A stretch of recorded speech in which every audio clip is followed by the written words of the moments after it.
Arestado ang isang individual matapos ikinasa ang bypass operation ng Taguluan Municipal Police Station nito lamang Pebrero 6, 2024. No, another bypass operation ang ginawa ng ating Taguluan MPS led by their Chief of Police, Police Captain Layog, no, na ginawa sa may Zone 12 Santa Cruz, Taguluan, Misamis Oriental. Nangyari ito sa alas 9:33 ng gabi, Pebrero 6, 2024 against a certain Algen single in a residence of the same place. Nakunan po natin siya ng one-piece heat-sealed transparent plastic cellophane sachet containing white crystalline known as Yabu as bypass item.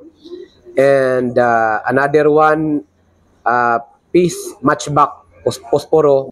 So, matagal na natin minamanmanan. Kami din tayong informants na nagsasabi na ito nga ay problema na ng komunidad at problema na dito sa Taguluan.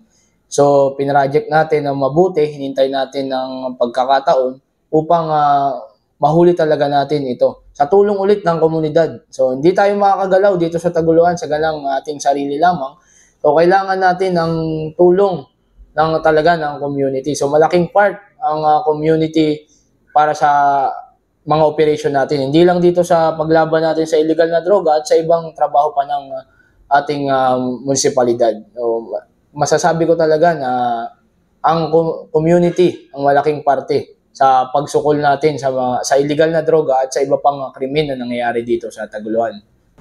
Mula dito sa Taguluan Municipal Police Station ng Misamis Oriental, ako po ang inyong Police News Network Correspondent, Patrolman Joel Subsuban, alagad na batas, taga-taguyod ng Balitang Pulis.